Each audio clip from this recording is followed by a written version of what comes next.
नमस्कार, स्वागत है आप सभी का आज एक नए बैच में। आज जो हम लोग पढ़ने वाले हैं वो जवाहर नवोदय विद्यालय जो प्रवेश परीक्षा 2026 में होने वाली है उसका जो बैच है आज से शुरू हो चुका है। तो ये वीडियो सिर्फ बच्चों के लिए नहीं है, उनके जो पेरेंट्स हैं, गार्जियंस हैं, अभिभावक हैं, उन सभी के लिए है, क्योंकि ये फर्स्ट वीडियो है। यहाँ पर जो बच्चे कोचिंग नहीं जा सकते, ऑफलाइन पढ़ने नहीं जा सकते, उनको ऑनलाइन एक बिल्कुल बेसिक तरीके से हम लोग आज शुरुआत कर रहे हैं। तो आप लोग जो गार्जियंस हैं, बेसिकली सबसे पहले उनसे ये रिक्वेस्ट है कि आप जो है आप इस वीडियो को प्रॉपर तरीके से देखें, ताकि कोई भी मिस्टेक है जब हम किसी भी युद्ध के लिए या कहीं पे भी जाते हैं तो उसका एक प्रॉपर एक रचना की जाती है, एक चक्र भी बनाना पड़ता है। तो उसी के लेकर के एक वीडियो है कि हम जो है किस तरह से तैयारी करें, किस तरह से चीजों को अपने बच्चों को सपोर्ट करें, कैसे करें, और वो किस तरह से बहुत ही आसान तरीके से जेएनबी में प्रवेश पा सकें कक्षा 6 में। तो आज हम जो है पूरा इसी का सत्र लेकर आए हैं कि जवाहर नवोदय विद्यालय की जो प्रवेश परीक्षा है 2026 उसकी तैयारी कैसे करें, किस तरह से ऑनलाइन घर पे बच्चों को 1-2 घंटे मेहनत करा करके, अगर आप बच्चों को बाहर भेजने में असमर्थ हैं या बच्चा ज्यादा छोटा है, बाहर नहीं जा सकता, तो आप स्वयं बच्चे की मदद करके आप उसको जो है प्रवेश दिला सकते हैं। तो चलिए शुरू करते हैं, ठीक है। आज हम एक चीज जो हम बारीकी से हर चीज के बारे में बात करने वाले हैं कि जो प्रवेश परीक्षा जो परीक्षा होती है उसमें जो पेपर आपका आता है वो पेपर आपका 3 भाग में आपको देखने को मिलता है, जिसमें कि आपकी मानसिक योग्यता परीक्षा, जिसको हम रीजनिंग भी बोलते हैं, अंकगणित परीक्षा, गणित और भाषा परीक्षण, मतलब हिंदी में हम लोग अभी इसको चुने हुए हैं। और हिंदी में जब हम इसको चुने हुए हैं तो यहां पर एक चीज समझें, ये पेपर इंग्लिश में भी होता है बेसिकली, लेकिन हमारे क्षेत्र में हम लोग हिंदी को ज्यादा प्रेफर करते हैं। तो हम जो है इन सब चीजों को समझने वाले हैं। हमारे पास मानसिक योग्यता परीक्षण के 40% मिलते हैं, अंकगणित के 20% मिलते हैं और भाषा परीक्षण के 20% देखने को मिलते हैं, जिसके चलते और इसका समय बाउंडेशन भी शायद आपको समय बाउंडेशन आप जब देखोगे, जो मानसिक योग्यता परीक्षा है 40% आपको 60 मिनट में करने होते हैं, मतलब 1 घंटा में आपको 40 मिनट करने हैं। गणित के 20% आपको 30 मिनट में करने होते हैं और हिंदी के 20% आपको 30 मिनट में। टोटल आपको 2 घंटे का समय मिलता है और आपको 80% कंप्लीट करने होते हैं। तो हम लोग देखने वाले हैं कि इसमें जो है मानसिक योग्यता परीक्षण में किस तरह के, मतलब कौन कौन टॉपिक्स हैं, कौन कौन से सब्जेक्ट, कौन कौन से हेडिंग से जो है क्वेश्चन पूछे जाते हैं, गणित में कौन कौन सी चीजें पूछी जाती हैं, भाषा परीक्षण में भाषा की जो जब बच्चे की भाषा को जांच करते हैं तो क्या क्या चीजें भाषा के संबंध में पूछी जाती हैं। तो आज हम वही पढ़ने वाले हैं, ठीक है।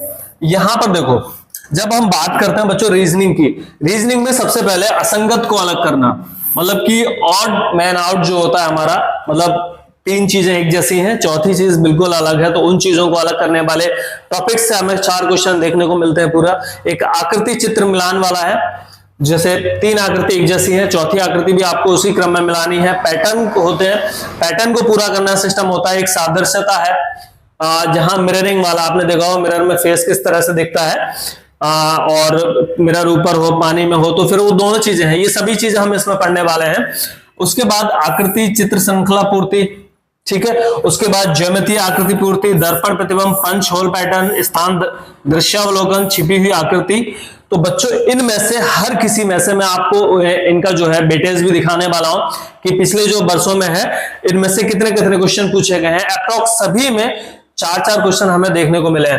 असंगत से भी हमें 4 क्वेश्चन देखने को मिले, इससे भी 4 क्वेश्चन, इससे भी 4 क्वेश्चन, टोटल हमारे 40 क्वेश्चन ही आते हैं। 10 टॉपिक्स हैं हमारे पास। अगर हम इनको बारीकी से करते हैं तो शायद ही हम कोई भी गलती की गुंजाइश रखते हैं। ये बहुत बढ़िया टॉपिक होता है, क्योंकि हमारे पास इसमें एक तो दोनों से ज्यादा क्वेश्चन मिल रहे हैं, मतलब जितना आपको गणित और हिंदी में क्वेश्चन देखने को मिलेगा उतना ही आपको किसमें मिलेगा, रीजनिंग में। तो ये आपको नेग्लिजिबल नहीं कर सकते, आप इसको मना नहीं कर सकते। ये ऐसा टॉपिक है जो आपको हर कीमत पर अच्छे से आना चाहिए। उसके बाद जब हम बात करें गणित की बच्चों, तो गणित का सिलेबस थोड़ा सा ज्यादा होता है, लेकिन वो इसलिए भी है, इसमें जो है बेसिकली बच्चे की योग्यता, मानसिक योग्यता देखी जाती है कि बच्चा किस तरह से सोचता है, कितना काबिल तारीफ है। मतलब इसमें पूरा आपको निचोड़ लिया जाता है कि आप जो है भाषा से लेकर के आपकी जो गणित है और आपकी जो तार्किक क्षमता है वो कितनी है। अगर हम गणित में बात करें तो बच्चों संख्या और संख्यात्मक पद्धति, पूर्ण संख्याओं पर 4 आधारभूत संक्रियाएं, भिन्न और भिन्नों पर आधारित मूलभूत संक्रियाएं, गुणनखंड, गुणज, लघुत्तम समावर्त, जिसको हम लासा मासा बोलते हैं, एलसीएम एचसीएफ बोलते हैं, वर्ग, वर्गमूल तथा घन, घनमूल, दशमलव संख्या और दशमलव संख्याओं पर आधारभूत संक्रियाएं।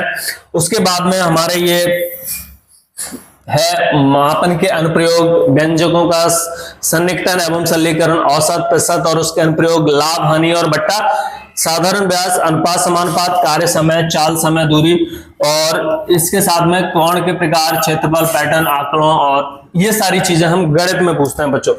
और गणित के अलावा इसमें हिंदी को जो आपको देखने को मिलता है वो है आपका हिंदी व्याकरण और अपठित अनुच्छेद। ठीक है बच्चों, हिंदी व्याकरण का जो है बच्चों, हिंदी व्याकरण में आपका सब कुछ आता है, सब पर्यायवाची शब्द और सारी चीजें, ये सब चीजें हम और आगे बेसिक से देखने वाले हैं।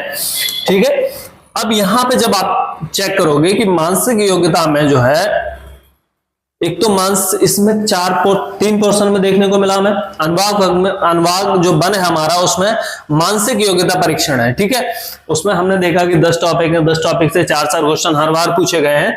उसके बाद अंक गणितीय परीक्षण है। ठीक है, उसमें ये सारी चीजें, ये इसका जो है सिलेबस है बच्चों, जो आप चेक कर सकते हैं पूरा। और उसके बाद भाषा परीक्षण में जो है बच्चों, इसमें 20 अंक वाले 20 अंक मिलते हैं हमको इसमें, और 20 ही प्रश्न दिए जाते हैं। ठीक है, 4 गद्यांश आपको दिए जाएंगे, उसमें 5 प्रश्न दिए जाएंगे, एक में 5 दिए जाएंगे, 5 चौक कितना हो गया 20। ठीक है, नेक्स्ट आप जो चीजें देखने वाले हैं इसमें बच्चों, वो ये है, ये जिसके हम बात कर रहे थे कि अब तक देखो कितने टॉपिक्स हैं हमारे, मानसिक योग्यता के 10 टॉपिक है। 25 में हर किसी में 4-4 प्रश्न आए। ठीक है, मतलब ये अलग अलग फेज में है। 23 में, 24 में, 20 में, 21 में, सब में रीजनिंग के हर टॉपिक से 4 क्वेश्चन आपको देखने को मिलते हैं। साथ ही साथ जब आप गणित की बात करते हैं बच्चों, संख्या पद्धति से आपको हमेशा मिनिमम 1 देखने को मिलता है, अधिकतम आपको उसमें 4 देखने को मिलते हैं। अगर आप 25 में देखोगे तो 1 मिला था, 25 के जो सेकंड फेज था, 2 फेज में हुआ था हमारा, 12 अप्रैल और 18 जनवरी, और ये जो है अलग अलग फेज में है। 24 में 3 आए थे। तो बेटा सबसे इंपॉर्टेंट क्या है, संख्या और संख्या पद्धति को समझना। उसके बाद पूर्ण संख्याएं और 4 आधारभूत संक्रियाएं, भिन्नों पर आधारित मूलभूत संक्रियाएं, ये सारी चीज। तो मतलब हम कोई भी टॉपिक को नेग्लेक्ट नहीं कर सकते। आपने देखा होगा कोई चीज यहां नहीं आई है तो यहां आई है, एक वर्ष छोड़ा है तो दूसरे वर्ष मिला है, या फिर 2 वर्ष छोड़ा है तो तीसरे वर्ष हमें उस चीज को देखने को मिला है। ठीक है, ये आपका बाकी बचा हुआ है, मतलब जो हमारे टोटल इसमें कितने हैं, गणित में 20 हैं टॉपिक जिनको हमें बारीकी से पढ़ना है, क्योंकि फेल होते हैं बच्चे रीजनिंग की वजह से नहीं होते। ठीक है, हिंदी की वजह से नहीं होते बच्चे, फेल होते हैं सिर्फ और सिर्फ गणित की वजह से। गणित में आप जितना बढ़िया स्कोर करते हैं, मतलब आपका 20 नंबर है, 20 में से आपको स्कोर करने के लिए भाई कम से कम 19 की ही गुंजाइश होती है। अगर आप उसमें 18 भी करेंगे तो हो सकता है आपका नंबर ना आए।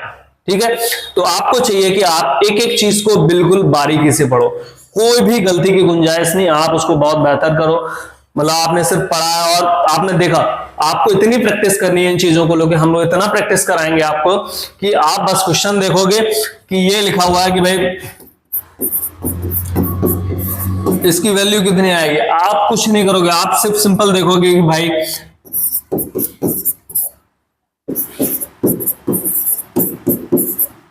इसको काट के सिंपल कर दोगे आप तो कितना बचेगा, 2/3। मतलब आपको जो है हर क्वेश्चन को इतना प्रैक्टिस करना है कि आप उसको बहुत इजीली, आपको सेकंड्स में खत्म करना है, तो आप जो है उसको बड़ा अच्छा स्कोर कर सकते हैं, क्योंकि प्रैक्टिस है जो चीज आपको बेहतर बनाती है। ठीक है, तो ये हमारा फर्स्ट वीडियो जिसमें हमने हर बारीकी देखी है, हमें कोई भी चीज क्यों करनी है, क्यों पढ़ना है, उसका सिलेबस क्या है, पूरी सारी चीजें हैं हमने जो अब तक देखी हैं बच्चों।